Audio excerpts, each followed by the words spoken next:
I had a client at Merrill Lynch, cardiologist, brilliant guy, and I mean brilliant. His name was on research papers about cardiology, highly cited. When he talked about the human heart, he could break down mechanisms that would make your head spin. And he thought he was smarter than me about finance. And to be fair, he was pretty sophisticated. He understood PE ratios. He could talk about option strategies. He knew the terminology. But knowing terminology isn't the same as thinking. This was early 2008. The market was starting to act strange. Housing was showing cracks. Credit was tightening. I sat down with him and said something along the lines of, we need to think more internationally, possibly emerging markets, precious metals for hedging. He scoffed. And I remember this. He actually scoffed. Mike, I've been investing for 20 years. I know what I'm doing. The U.S. market always recovers. This is a buying opportunity. He knew that. And in some ways, he was right. However, he claimed he's seen it before in 2000, 2001. The market dipped and came back. Pattern recognition, mental model. But this wasn't 2001. The context was different. I tried to explain the fundamentals are different this time. We're looking at systemic risks, not just a market correction. And he didn't want to hear it. He knew better. Eventually, I convinced him. Then September 2008 happened. Lehman Brothers collapsed. The entire financial system seized up. The market dropped 40%. His friends, other doctors, lawyers, successful professionals who knew about finance, they were down 40, 50%. Some even more because they were leveraged. My client was down about 20%. He called me and he was ecstatic. Mike, you're a genius. I beat all my friends. They're getting killed and I'm the only one down 20%. I didn't say what I was thinking, which was you'd be down 10% if you'd listened to me 6 months ago. But I didn't need to say it because his ego was intact. He could go to the country club and tell everyone how well his portfolio was doing relative to theirs. I'm sure he took all the credit. I'm sure he told them about his diversification strategy. And honestly, I really didn't care because I learned something more valuable than a commission or a fee that we got from Merrill Lynch. Knowing a lot doesn't mean you can think. This man could perform open heart surgery. He could diagnose complex cardiac conditions. He could save lives, and he probably has saved plenty of lives. But he couldn't think about financial decisions when his mental model, the market always recovers, was leading him astray. He knew finance, but he couldn't think financially. And that gap, that knowing thinking gap, is destroying more careers, relationships, and decisions than ignorance ever could. This is Thinking to Think, the podcast about making better decisions in a world designed to make you think worse. I'm Mike Aponte, also known as M.A. Aponte, former NYPD officer, former Merrill Lynch wealth manager, former trained actor, and current executive director at a charter school in Florida. Last week, we talked about how your brain actually works. This week, we're talking about why smart people who know a lot, still make terrible decisions.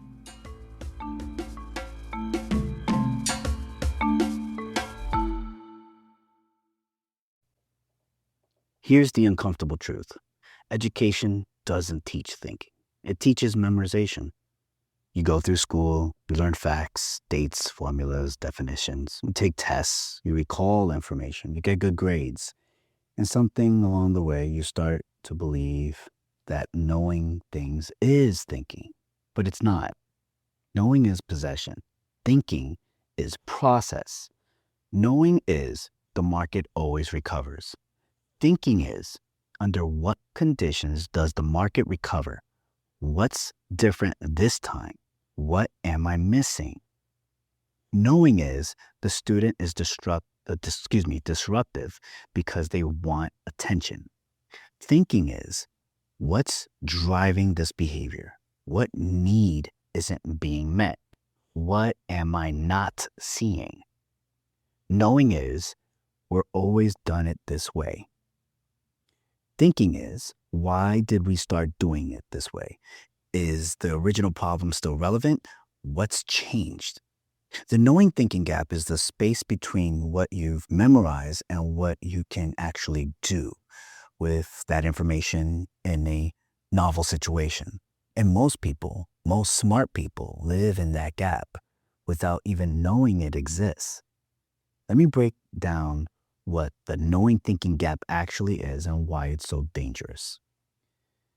So, there's a model I use when I'm diagnosing whether someone actually understands something or just thinks they understand it. So, there's level one, it's called recall. You can repeat information back. You memorize it. You can pass a multiple choice test. Example, the mitochondria is the powerhouse of the cell. You know that. Every high school bio student knows that. But do you understand how cellular respiration actually works? Could you explain why a mitochondrial disorder causes muscle weakness? Could you apply that knowledge to a novel problem? Probably not, because you're at level one recall. And to be honest, I wasn't a scientist, therefore, I'm probably a level one also, to be honest. Now, here's level two, comprehension. You can explain it in your own words. You understand the concept well enough to teach it to someone else at a basic level. So, an example would be the mitochondria converts glucose into ATP, which is the energy currency the cell uses. That's better. You're not just repeating, you're explaining. I had to actually look that up. But can you troubleshoot when something goes wrong? Can you adapt when the context changes? No, not yet. Now there's level three, application. You can use the knowledge in a familiar context. You've practiced it. You can execute in situations that looks like the ones you've seen before. Example, a doctor diagnoses a patient with a mitochondrial disorder because the symptoms match the textbook presentation. This is where most professionals operate. You know your field, you can apply your knowledge in a situation that resembles your training. But here's the problem. Most real world problems don't look like textbook problems. Then there's level four, transfer. You can adapt the knowledge to novel situations. You can see patterns across domains. You can think with the knowledge, not just about it. So an example would be a researcher realizes that mitochondrial dysfunction might be connected to neurodegenerative diseases, even though that's not in the textbook. They transfer their understanding of cellular energy to a completely different problem. And I actually had to look that up. So this is thinking, and most people never get there. Why the gap exists, and there's three reasons why. One, our education system rewards recall, not thinking. And I see it at my school constantly. I see it in the state where we have state testing and other states as well. I could count on one hand the number of high school students who can have a real dialogue about complex topics. And that's sad. Most of them have been trained to memorize, regurgitate, and move on. And when you challenge what they believe to be true, when you ask them to actually think through the logic, they shatter. And I want to give you a specific example of this that I actually used in my own class. So I use the Socratic lectures to show students that the world isn't black and white. One day I brought up clean energy, solar, wind, the future of the planet. Every single student passionately believed, that solar and wind are the solution. So I showed them a lithium mine, the environmental destruction, the fresh water usage, the oil required to manufacture and transport the equipment. Then I showed them wind turbines, the birds they kill, the maintenance costs, the fossil fuels required to build them. And I watched their faces, confusion, cognitive dissonance. Everything they knew to be true was being challenged. They left the class questioning everything. And the next day, they came back with the exact same conclusion: solar, wind, or the future, as if the lesson never happened. That's the knowing thinking gap. They knew clean energy equals good, but they couldn't think through the second order consequences. They couldn't hold complexity. They couldn't update their mental model. Then the second reason, expertise creates blindness. The more you know about one thing, the more you assume you know about everything. When I was cold calling as a stockbroker before JP Morgan and Merrill Lynch, we ran into this all the time. Doctors, lawyers, engineers, professors, incredibly knowledgeable in their fields and incredibly ignorant about everything else. But they didn't feel ignorant. They felt smart because they were used to being the smartest person in the room in their domain. So when they stepped into finance, they assumed the same rules apply. I'm smart. I can figure this out. But finance isn't medicine. Logic is different. The feedback loops are different. The risks are different. And the more educated they were, the more resistant they were to being taught. Because knowing a lot more about one thing makes you feel like you can think about everything, but you can't. Reason 3, mental models ossify. You build a model, it works. You use it again, it works again. And over time, the model becomes invisible. It's not a model anymore, it's reality. My surgeon client made a model. The market always recovers. The model worked in 2001. It worked in 2003. It worked in 2005. So by 2008, it wasn't a belief anymore. It was a fact. And when I challenged it, I wasn't challenging his thinking. I was challenging his reality. That's why he scoffed. That's why he resisted.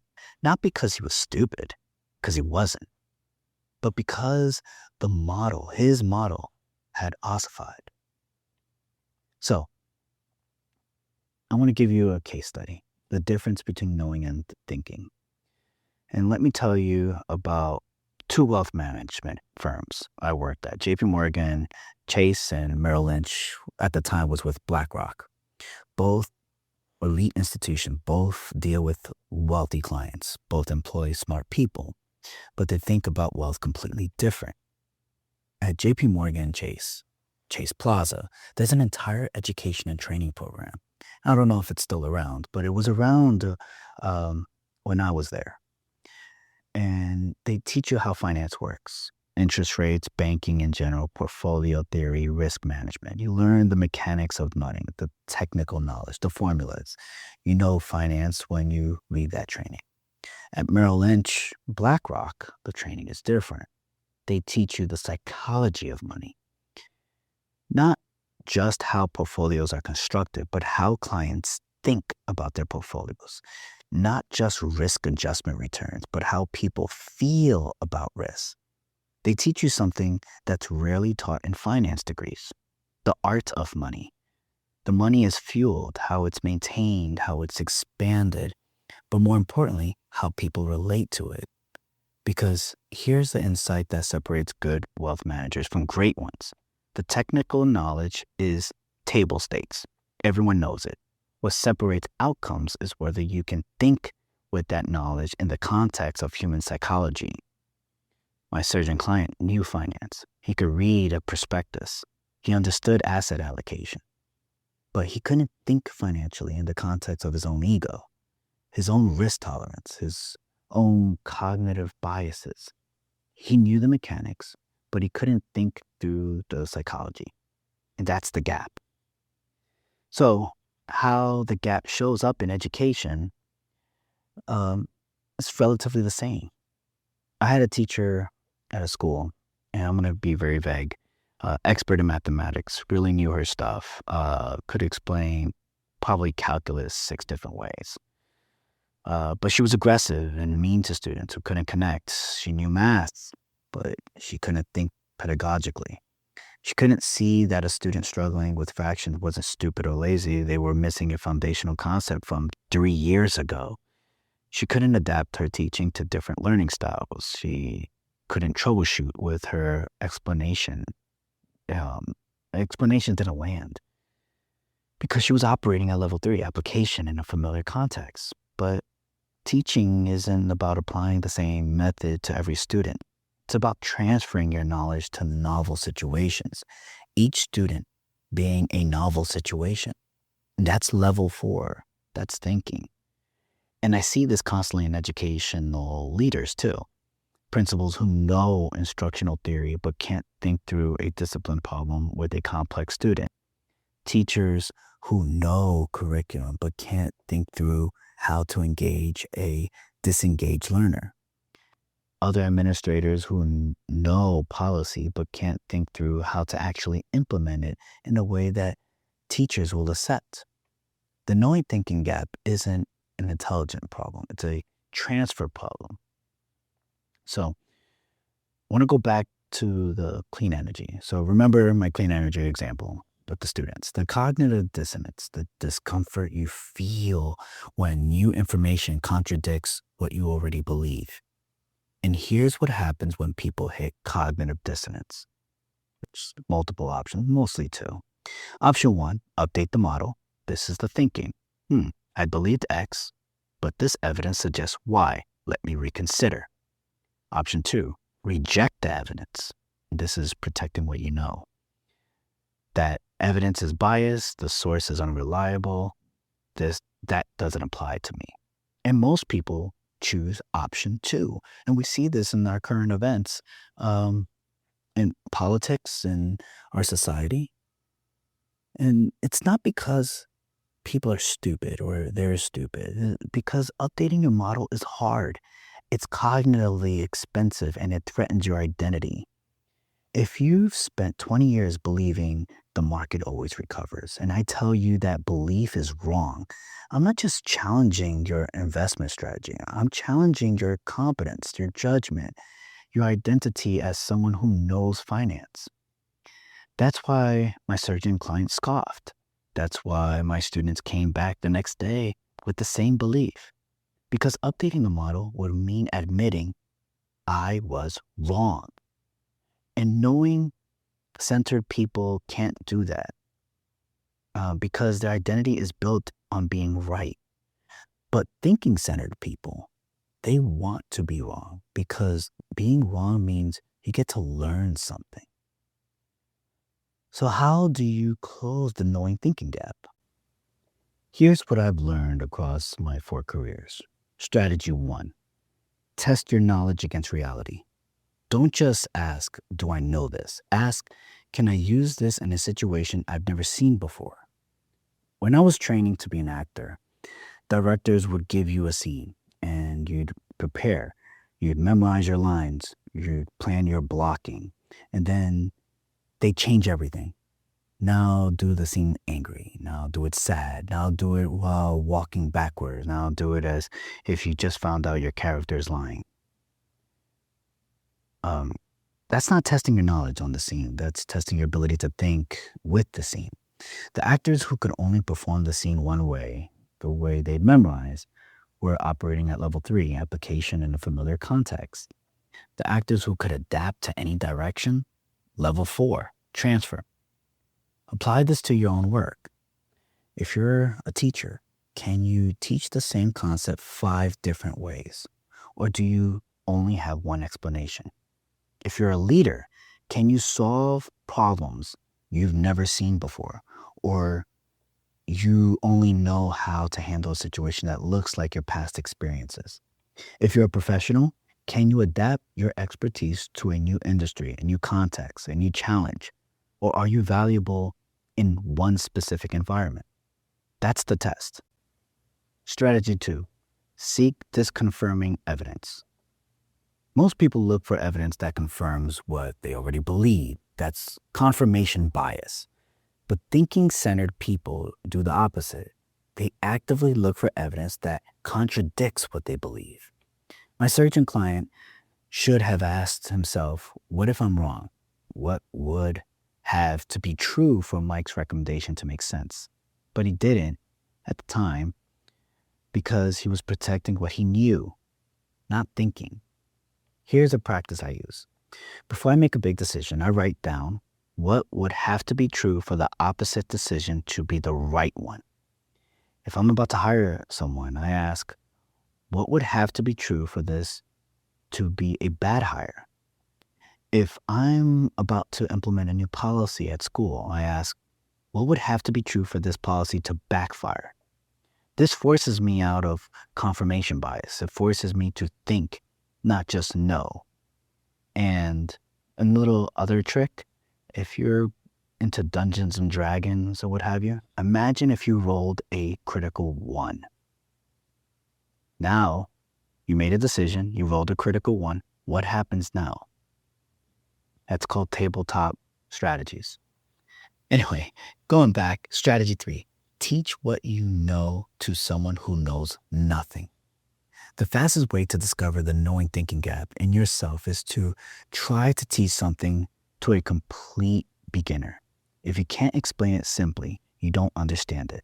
You just know the jargon. I see this all the time in education. Teachers who can explain a concept to other teachers but can't explain it to a 7th grader. That's because they know the concept and the language of their expertise, but they can't think with the concept at a foundational level. Richard Feynman, brilliant physicist, said, if you can't explain something to a 6-year-old, you don't understand it yourself.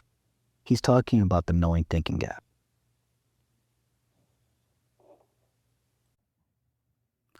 Strategy 4, operate in multiple domains. This is the one that changed my life.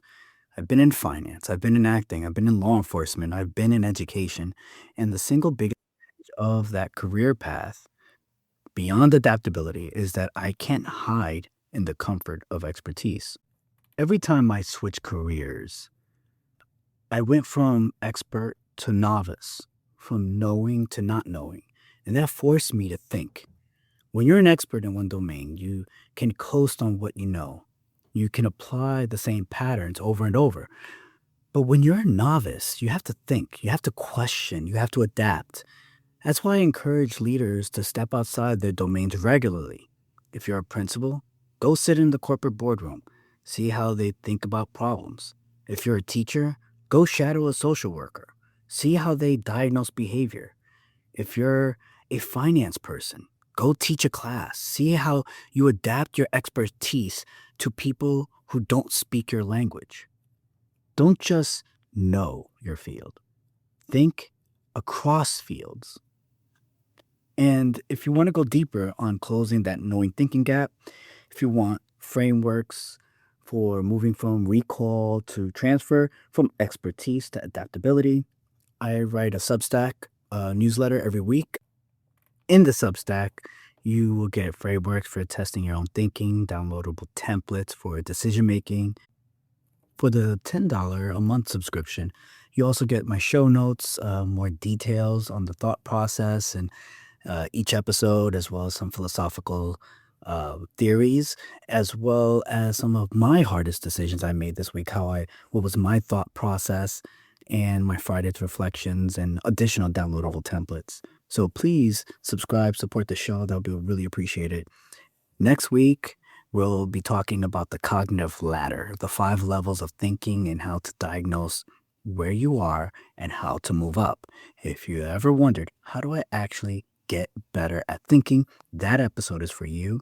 Please subscribe, share, send the podcast episode to someone you think that this will help them in their thought process. Thanks for thinking with me. I'm Mike Aponte, also known as M.A. Aponte, and this is Thinking to Think.